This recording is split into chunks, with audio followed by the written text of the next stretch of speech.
हाँ तो बच्चे लोग, आज तुम लोगों को संस्कृत का ऑब्जेक्टिव कराते हैं, ठीक है।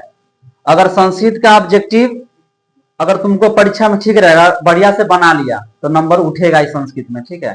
तो संस्कृत में ऑब्जेक्टिव दो टाइप का पूछता है, ठीक है। पहला पूछता है, यहाँ देखो, पाठ्य पुस्तक पर आधारित वस्तुनिष्ठ प्रश्न, ठीक है, यानी पाठ्य पुस्तक पर। और एक और टाइप से पूछेगा व्याकरण पर आधारित, ठीक है, ऑब्जेक्टिव। जो पाठ्य पुस्तक, देखो पूरा जो ऑब्जेक्टिव कितना रहेगा तुमको परीक्षा में, 100 रहेगा। 100 में से कितना बनाना है, 50, ठीक है।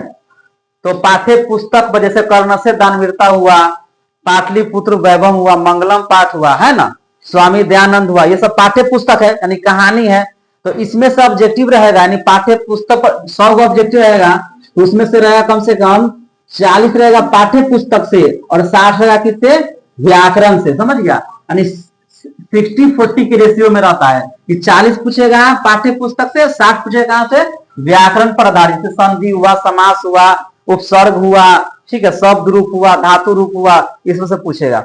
देखो एक और चीज समझो, अगर तुमको लगता है, जिस बच्चा को लगता है कि हमको व्याकरण कमजोर है, संस्कृत का व्याकरण कमजोर है, क्योंकि वहां तक 85 को टिक मारना है, 100 में से 50 को ना मारना है, 50 को छोड़ना है। जिसको बच्चा को लगता है कि हमको व्याकरण मजबूत नहीं है, तो वो पाठ्य पुस्तक का पूरा बढ़िया से स्टोरी पढ़ ले और उसका ऑब्जेक्टिव याद कर ले।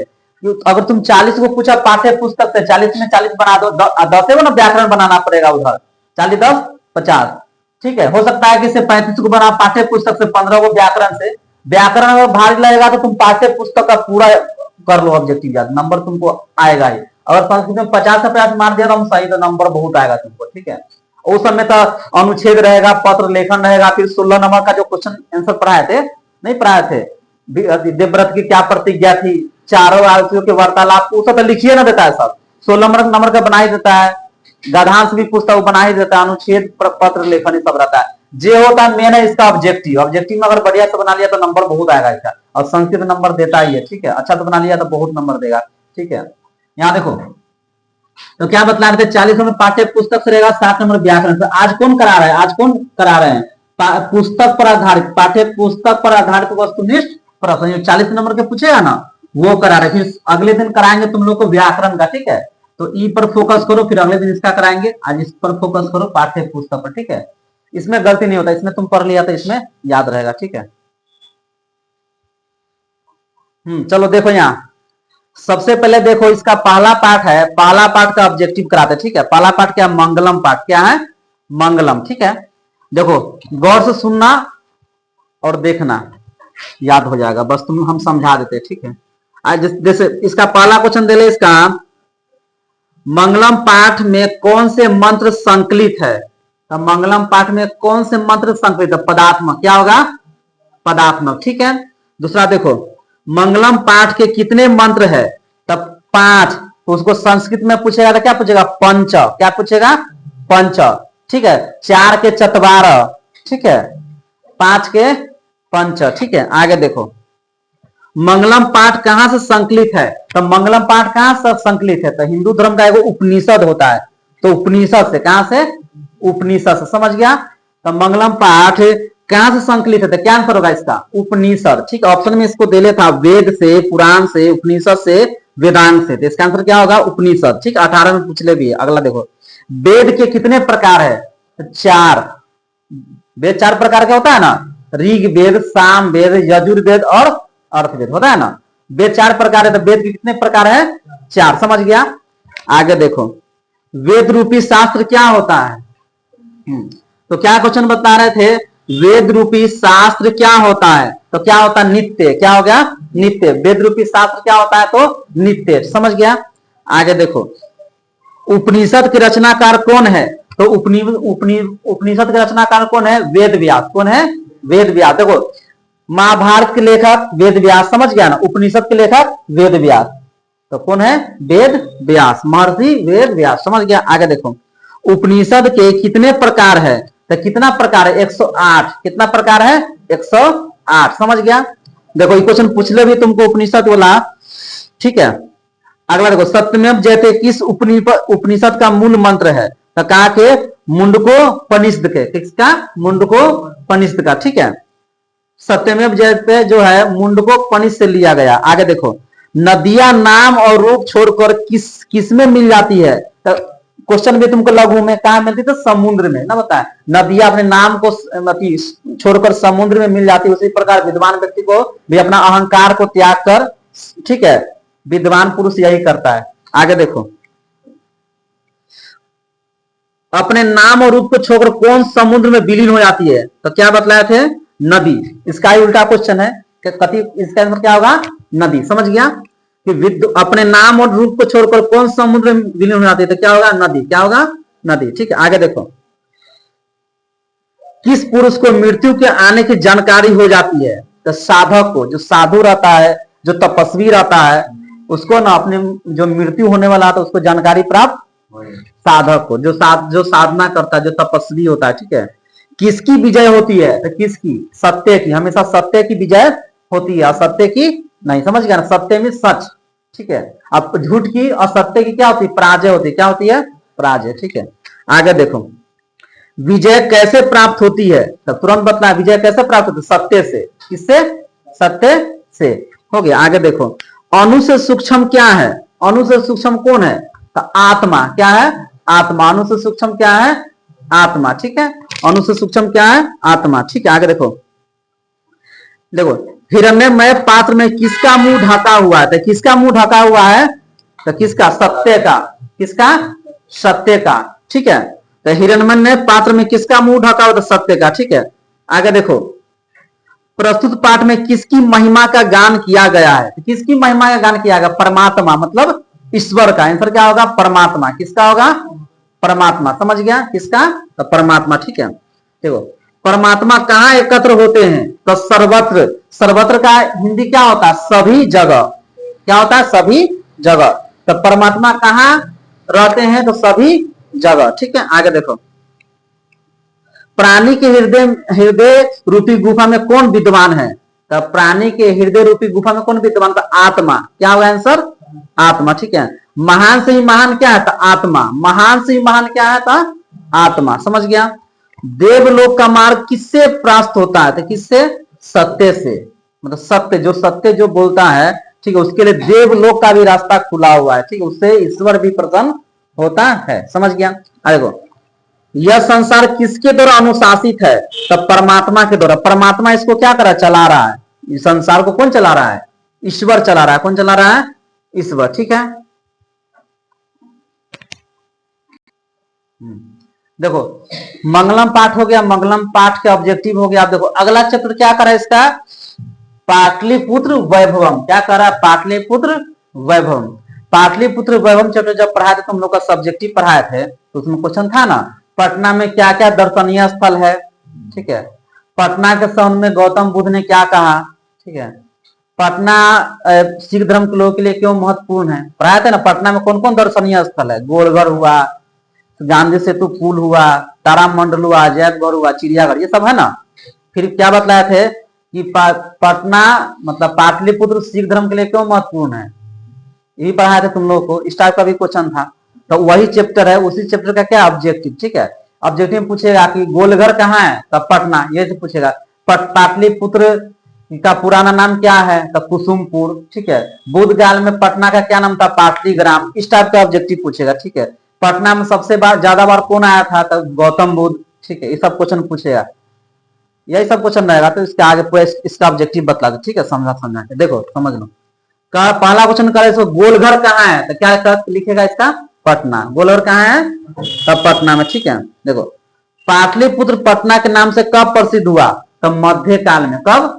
मध्य काल में। ठीक है, यानी 15वीं शताब्दी, 16वीं शताब्दी, ठीक है, 14वीं शताब्दी तक मध्य काल कहलाता है, यानी मध्य भारत का इतिहास। ठीक है, पाटलिपुत्र नगर में क्या प्रसिद्ध है? तो गोलघर। क्या प्रसिद्ध है? गोलघर बहुत फेमस है तो वहां तारामंडल भी है, चिड़ियाघर भी, लेकिन गोलघर ज्यादा ही फेमस है। ठीक है, गोलघर को एक अंग्रेज ने बनवाया था। आगे देखो, पाटलिपुत्र किस प्रांत की राजधानी? तो सब जानता है किस प्रांत की है? तो बिहार का। किसका है? बिहार की राजधानी कहाँ है? पटना। आगे देखो, किस काल में पाटलिपुत्र का अधिक समृद्धि हुई? तो चंद्रगुप्त मौर्य के काल में। चंद्रगुप्त मौर्य वंश के जो संस्थापक थे चंद्रगुप्त मौर्य, उसका बेटा था क्या नाम था उसका? बिंदुसार। और फिर उसका बेटा का नाम था अशोक। तो मौर्य काल में ना अधिक रूप से पटना का विकास हुआ, खूब प्रसिद्धि इसको मिला, जो मगध साम्राज्य था। ठीक है, तो इतिहास भी आ गया इसमें। आगे देखो, किसके समय काल में किसके समय काल में पाटलिग्राम स्थित था? तो किसके काल में? तो बुद्ध काल में। किसके काल में? गौतम बुद्ध के काल में पाटलिग्राम बतलाया ना उस वक्त कि पाटलिग्राम, ठीक है, उनके काल में स्थित था, बुद्ध के काल में। आगे देखो, कह रहा तुमको पटना में हमेशा युद्ध, आग और बाढ़ का भय रहेगा, किसने कहा था? मतलब है कि किसने, यानी कि पाटलिपुत्र के बारे में गौतम बुद्ध ने क्या कहा था? लघु में पढ़े लेते ना, यह नगर महानगर होगा, लेकिन हमेशा बाढ़ से, भय से, अगलगी से, ये सब क्या रहेगा? पीड़ित रहेगा। ठीक है, लघु में भी है ना क्वेश्चन, इसका तो आ गया। जब लघु में तुमको हम पढ़े लेते, सब्जेक्टिव में तो इसे बनिए जाएगा, लेकिन कोई कोई ऑब्जेक्टिव इसका थोड़ा अलग टाइप को बतला रहे। ठीक है, आगे देखो, हालांकि जितना तुम लोग को सब्जेक्टिव पढ़ाना है अधिकतर तुमको ऑब्जेक्टिव बनिए जाएगा इसमें से। ठीक है, आगे देखो, तो कौन कहा था? भगवान बुद्ध। ठीक है, आगे देखो, किसने कहा भविष्य में पाटलिग्राम महानगर होगा? था कौन कहा था? फिर बुद्ध भगवान ने कहे थे कि पाटलिग्राम जो आगे चल के महानगर होगा, लेकिन हमेशा बाढ़ से पीड़ित रहेगा, आगलगी से। कौन कहा था? गौतम बुद्ध। इसलिए कहते जो सब्जेक्टिव तुम लोग को हम समझेले और स्टोरी बतलेले है, अगर वो याद है तुमको, इसमें कोई दिक्कत नहीं होना चाहिए। फिर भी देख लो इसका। आगे देखो, करा क्या? बुद्ध काल में पाटलिपुत्र नगर का क्या नाम था? तो पाटलिग्राम। क्या नाम था? पाटलिग्राम। ठीक है, आगे देखो, यूनान का कौन सा राजदूत अपने सम्राट ने पाटलिपुत्र का वर्णन किया है? तो मेगास्थनीज। कौन किया है? मेगास्थनीज आया था ना पटना घूमने, तब पटना के बारे में पूरा डिटेल से वर्णन किए। कौन किया था? मेगास्थनीज। ठीक है, आगे देखो, यूनान का कौन सा राजदूत अपने सम्राट पाटलिपुत्र का वर्णन किया है? तो मेगास्थनीज हो गया। सरस्वती का कुलगिरी कौन सा महानगर था? तो क्या था? पाटलिपुत्र। क्या था? पाटलिपुत्र। समझ गया? सरस्वती का कुलगिरी के कौन सा पाटलिपुत्र। ठीक है, कुसुमपुर एवं पुष्पपुर किस नगर का प्राचीन नाम है? तो क्या क्या चीज क्या है? पाटलिपुत्र का, पटना का। पाटलिपुत्र का पुराना नाम क्या था? कुसुमपुर या पुष्पपुर। समझ गया? पूछेगा तुमको पाटलिपुत्र या पटना का प्राचीन नाम क्या है? तो क्या बोला? कुसुमपुर या पुष्पपुर। ठीक है, आगे देखो, पटना में बहुत बार कौन आए थे? तुरंत बताना है, गौतम बुद्ध, बुद्ध भगवान बुद्ध। ठीक है, आगे देखो, पटना का इतिहास कितना पुराना था? लगभग 2500 वर्ष। कितना पुराना है? लगभग 2500 वर्ष पुराना है। समझ गया? ये पूछले भी है क्वेश्चन तुमको 18, 19, 20 में लगातार पूछा है। पटना नगर देवी की पालका देवी कौन है? तो मालूम होगा, पटन देवी। कौन है? पटन देवी। पटन देवी मतलब पटना को पालती है। समझ गया? आगे देखो, पटना शब्द की उत्पत्ति किस शब्द से हुई है? किस शब्द से? पतन से। किससे हुई है? पतन से। किससे हुई है? पतन से। समझ गया? आगे देखो, पटना के किस दिशा में गंगा नदी बहती है? तो किस दिशा में बहती है बता? पटना के किस दिशा में गंगा नदी बहती है? तो उत्तर दिशा में। उत्तर जो होता है नॉर्थ। ठीक है, हम लोग किस साइड में है? बिहार के उत्तर भारत में है ना, उत्तर बिहार में। ठीक है, तो कह रहा है पटना कि किस दिशा में गंगा नदी बहती है? दिशा मतलब उत्तर दिशा में बहता है। ठीक है, गांधी सेतु किस महादेश का दीर्घतम सेतु है? ऐसे पूछेगा कि एशिया का सबसे बड़ा लंबा पुल कौन है? तो गांधी सेतु। तो उल्टा दे ले इसमें कि गांधी सेतु किस महादेश का दीर्घतम सेतु है? तो कहा कि एशिया का। एशिया महादेश में, एशिया में कितना देश है? चीन है, जापान है, भारत है, फिर भी पटना का नाम यहाँ है कि हाँ, पटना में सबसे बड़ा सेतु पुल है। ठीक है, देखो, गुरु गोविंद सिंह का जन्म कहाँ हुआ था? तो मालूम है कहाँ हुआ था? पटना में। कहाँ हुआ था? पटना में। ठीक है, आगे देखो, पाटलिपुत्र किस नदी किनारे अवस्थित है?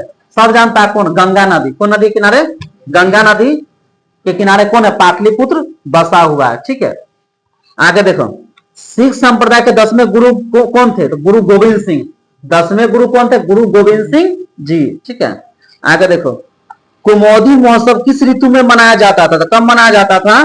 तो शरद ऋतु में, मतलब ठंडा जब मौसम आता था ना, तो कुमोदी महोत्सव मनाया जाता था। ये भी क्वेश्चन तुमको हम लागू में पढ़ाए हुए। ठीक ना, आगे देखो, गुरु गोविंद सिंह जी का जन्म स्थान किस नाम से प्रसिद्ध है? तो गुरुद्वारा, जो पटना में जो गुरुद्वारा है, ठीक है, तो यहाँ उनके नाम से प्रसिद्ध है, गुरुद्वारा। गुरु गोविंद सिंह जन्म स्थान किस नाम से प्रसिद्ध? गुरुद्वारा। आगे देखो, यूनान का राजदूत कौन था? तुरंत बताया इससे पहले, मेगास्थनीज। बतला थे ना कि कौन सा यात्री था यूनान को जिन्होंने पटना का वर्णन किया था? तो मेगास्थनीज। ठीक है, तो आगे क्वेश्चन दे, यूनान का राजदूत कौन था? तो मेगास्थनीज। ठीक है, आगे देखो, राजशेखर की रचना कौन सी है? 18 में पूछ ले, तो काव्य मीमांसा कौन सी है?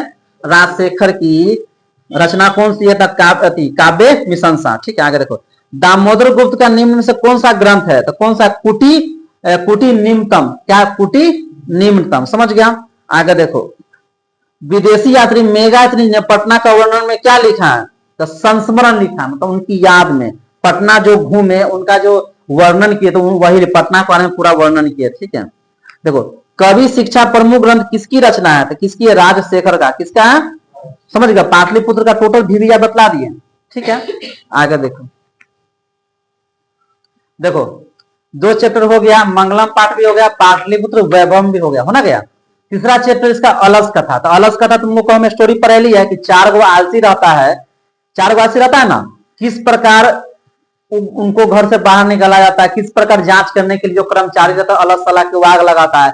जब स्टोरी तुमको पढ़ेले है और पूरा सब्जेक्टिव भी करेले, तुमको इसमें गलती नहीं होना चाहिए। अलस कथा के लेखक कौन है? विद्यापति, है ना?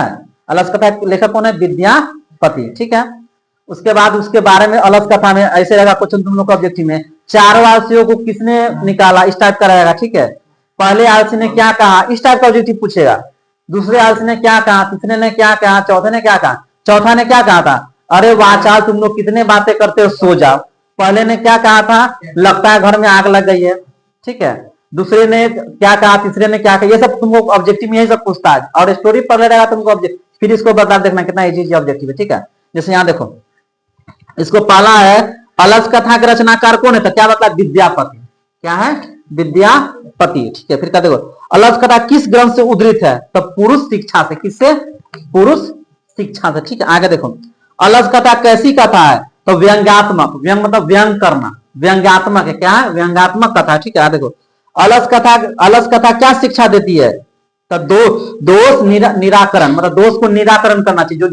जो हमें दोष है अलस कथा उसको दूर करना, निराकरण में दूर करना। ठीक है, आगे देखो, अलस सलाह में आग कब लगाई गई? तब क्या कब लगाई गई थी? जब सो रहे थे, जब सब सो रहा तभी ना आग लगाया गया था। जो आलसी नहीं था वो भाग गया था, जो 4 आलसी था, नकली आलसी भाग गया था, और जो 4 आलसी वो नहीं भागा था उसको। ठीक, इतना आलसी था कि भागा भी नहीं, इतना मूर्ख था उसको। आगे देखो, आलसियों की गति कैसी होती है? तो जानवे करता कथी होता है? कारुणिक। क्या होता है? कारुणिक। ठीक है, अल्लाह सलाह में आग क्यों लगाई गई थी? तो जानवे करता क्यों? आलसियों की परीक्षा लेने के लिए। तो सब्जेक्टिव का सवाल है। ठीक है, आगे देखो, आलसियों को शरण देने वाला कौन होता है? तो कारुणिक। कौन होता है? कारुणिक। देखो इसमें देले भी है, पहला आलसी क्या बोला? तो बतला ना, कैसा हो हल्ला हो रहा है, ये ना बोला था। पहला आलसी क्या बोला था? कैसा हो हल्ला हो रहा है। ठीक है, आगे देखो, 4 आलसियों को किसने निकाला था? निरोग पुरुष ने, जो केस पकड़ के उसको क्या किया था? घींच घींच के निकाला। ठीक है, पिटाई तुटे निकाला। वास्तविक आलसियों की संख्या कितनी थी? तो कितना? वास्तविक जो सचमुच आलसी था उसका संख्या कितना था? 4 गो था। ठीक है, जो रियली आलसी था, जो नहीं भागा था। ठीक है, आगे देखो, सबसे बड़ा शत्रु कौन होता है? तो आलस से। कौन होता है? सबसे बड़ा शत्रु कौन होता है? आलस से। क्लियर? आगे देखो, नीतिकार आलस्य को क्या मानते हैं? तो क्या मानते हैं? शत्रु। क्या मानते हैं? शत्रु। ठीक है, तो क्या बतला रहे थे? नीतिकार आलस्य को क्या मानते हैं? तो है ना, क्या मानते हैं? शत्रु। ठीक है, आगे देखो, वीरेश्वर नामक मंत्री कहाँ रहता था? कहाँ रहता था वो? मिथिला में। मिथिला के। ठीक है, मिथिला में रहते थे। मिथिला जो समस्तीपुर सब ना मिथिले में ना पड़ता है, दरभंगा ये सब झंझारपुर सब मिथिले में पड़ता है। ठीक है, आगे देखो, जीव किसका सुख देखकर दौड़ आते थे? किसका? सजातियों का। किसका? सजातियों का। ठीक है, विद्यापति कौन थे? तो मैथिली कवि। मैथिली कवि थे ना विद्यापति, मैथिली कवि थे। आगे देखो, मैथिली भाषा के कवि कौन है? तब विद्यापति। वही चीज है, मैथिली कवि कौन है? तब विद्यापति। मैथिली भाषा कवि कौन है? तब विद्यापति। दोनों तो सेम हुआ। विद्यापति कौन है? तो मैथिली कवि। बतवा तो वही हुआ। ठीक है, आगे देखो, मिथिला का मंत्री कौन था? तो वीरेश्वर। क्या नाम था उसका? वीरेश्वर। मिथिला का मंत्री कौन था?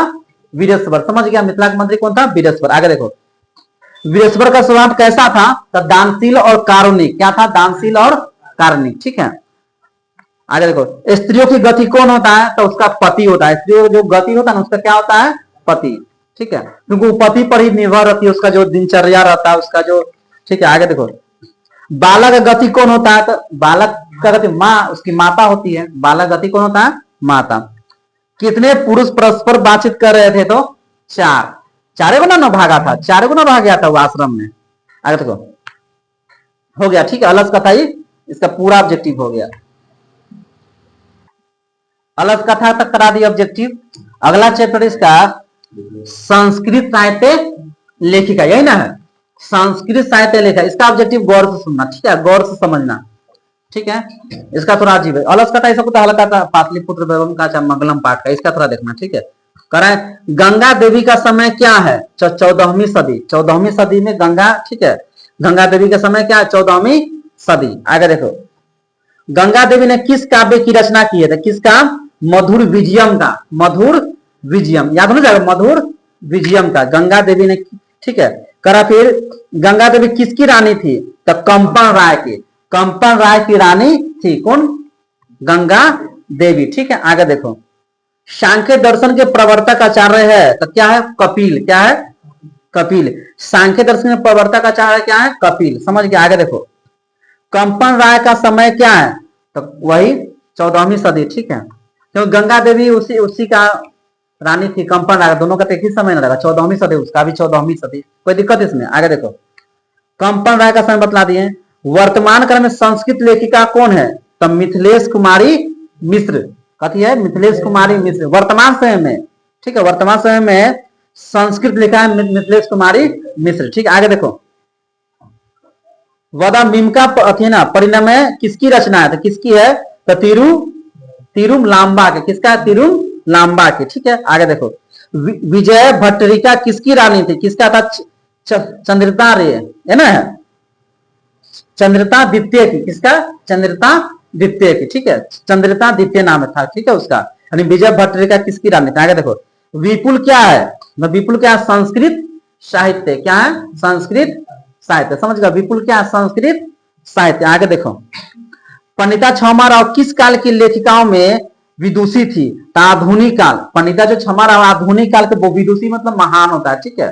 तो किस काल की है? तो आधुनिक काल, मतलब वर्तमान के समझो, आधुनिक वर्तमान। आगे देखो, शंकर रचित के रचनाकार कौन है? तो वही जो आधुनिक काल नहीं, मतलब पंडिता क्षमा राव। यानी शंकर रचित के रचनाकार कौन है? तो पंडिता क्षमा राव, ठीक है। आगे देखो, शंकर पांडुरंग किसकी पिता थे? तो किसका? क्षमा राव की। यानी क्षमा राव के पिता कौन थे? शंकर पांडुरंग, ठीक है। आगे देखो,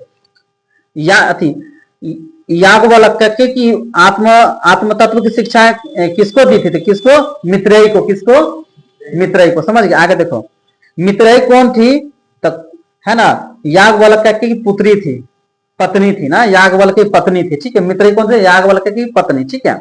आगे देखो, आधुनिक काल की संस्कृत लेखा में कौन सा अति प्रसिद्ध है? तो कौन सा है? क्षमाराव। बताया ना, क्षमाराव, पंडिता क्षमाराव बहुत ही फेमस है, बहुत ही प्रसिद्ध आधुनिक काल के। आगे देखो, अर्थवेद में कितनी ऋषिकाएं मंत्र दृष्टा थी? तो किसका? 5। कितना था? 5, ठीक है। समझ गया ना कि अर्थवेद में कितनी ऋषिकाएं मंत्र दृष्टा थे? कितना होगा? 5, ठीक है। आगे देखो, अच्युत्य राय कहाँ का राजा था? तो कहाँ का? विजयनगर का। कहाँ का राजा था वो? विजयनगर का, ठीक है। आगे देखो, श्याम वर्णा कौन थी? तो श्याम वर्णा कौन थी? विजयांका। कौन थी? विजयांका। समझ गया? इसका थोड़ा नाम ना अजीब अजीब है, याज्ञवल्क्य इस टाइप का नाम है इसका। पंडिता क्षमा राव, शंकर पांडुरंग, ठीक है, शंकर चित्रम, ठीक है। देखो अगला क्वेश्चन, काव्यों की रचना एवं संरक्षण में कौन है ना दत्तावादन थे? तो कौन था? पुरुष और स्त्री। क्या होगा? पुरुष और स्त्री। समझ गया ना कि काव्यों की रचना संरक्षण में कौन सा दत्तावादन थे? आगे देखो, कौन संस्कृत कवित्रियों में प्रथम कल्प है? तो कौन? विजयांका। क्या? विजयांका। कौन है? विजयांका प्रथम कल्प है, ठीक है। फिर कह रहा है क्या? सर्व शुक्ला सरस्वती किसने कहा है? तो किसने कहा? दांडी। दांडी ने। किसने कहा? दांडी ने। समझ गया? आए देखो, चंद्रादित्य किस वंश के राजा थे? किस वंश के राजा थे? तो चालुक्य वंश के। किसका? चालुक्य वंश था, उसका राजा कौन है? चंद्रादित्य। समझ गया? आगे देखो, विजयांका का समय क्या है? तो 8वीं सदी। 8वीं सदी, 8वीं सदी में इनका समय था, ठीक है। विजयांका का समय क्या? 8वीं सदी, ठीक है। मधुर विजयम किसकी रचना है? किसकी रचना है? गंगा देवी का। समझ? मधुर विजयम के लेखक कौन है? गंगा अति कौन है? गंगा देवी। समझ गया? इसका भी हो गया ऑब्जेक्टिव। कहां तक हो गया इसका?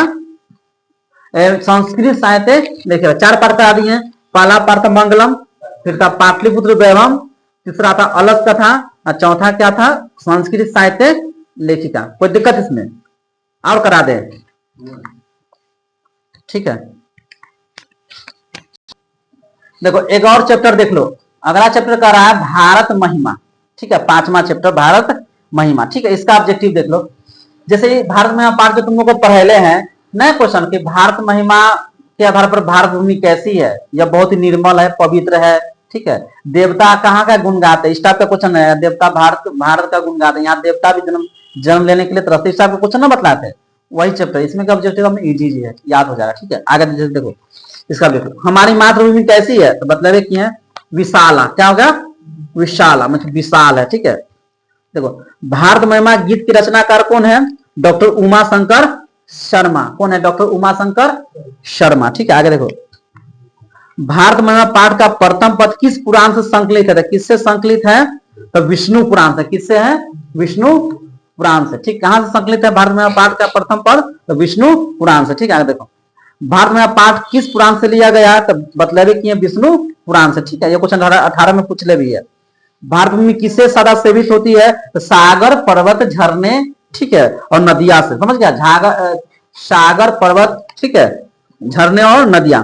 भारत महिमा पाठ के कुल कितने पद संकलित है, कितना, 5 गो पद संकलित है भारत महिमा पाठ में। ठीक है, आगे देखो भारत की शोभा देखकर कौन प्रसन्न होते हैं, तो ईश्वर। मतलब ईश्वर भी यहाँ जन्म लेने के लिए तरसते ईश्वर। ठीक है, भारत की शोभा को देखकर कौन प्रसन्न होता है, तो ईश्वर। ठीक है, आगे देखो भारत में पाठ में किस देश की महिमा का वर्णन किया गया, भारत के। तो भारत महिमा तो नाम है, तो भारत का ना वर्णन होगा, भारत के वर्णन किया गया। हमारा देश कौन है, तो वही भारतवर्ष है। भारतवर्ष में पूरा जो पाकिस्तान बांग्लादेश सब भारत का नाम था। ठीक है, तो उसको कहा था भारत वर्ष, और अफगानिस्तान तक फैला हुआ था। ठीक है, आगे देखो हमें सदा किसकी वंदना करनी चाहिए, तो भारत वर्ष का। सब तो एक ही टाइप के आंसर आ रहा है, भारतवर्ष भारतवर्ष भारतवर्ष। ठीक है, इसमें कोई दिक्कत नहीं है। किसकी महिमा सर्वत्र गाई जाती है, तो वही भारत की। सभी जगह, सर्वत्र मतलब सभी जगह। ठीक है, आगे देखो पुराण कितने हैं, तो 18। पुराणों की संख्या कितनी है, तुमका इंटर में भी है, हिस्ट्री में भी है। पुराणों की संख्या कितनी है, तो 18। कितना है, विशाल धारा कौन है, तो भारत की। क्या है, भारत की। देवता लोग क्या गाते हैं, तो गीत गाते हैं, किसका, तो भारत का। ठीक है, आगे देखो यह निर्मल मातृशाला कैसी है, तो वासशाला। कथी है, वासशाला। समझ गया। शबों में क्या होनी चाहिए, तो देशभक्ति, अपने देश से प्रेम होनी चाहिए। ठीक है, आगे देखो लोगों का कैसा जन्म प्राप्त करना चाहिए, तो भारत के है ना, भारत के दिल में। क्या होगा, भारत के दिल में। ठीक है, लगभग 110 से 20 हो गया होगा, 120 के लगभग हुआ। और पूरा बतलाया, हम छोड़े कम है, मतलब जितना भी हमको लाइन से पूरा बतला दिए, पूरा इसको याद हो जाएगा, सुनेगा तुमको याद हो जाएगा, इसमें कुछ नहीं करना है। ठीक है, हाँ जो भी बच्चे देख रहे हैं वीडियो को, जो जुड़े हुए हैं वे चैनल को सब्सक्राइब कर दें। ठीक है,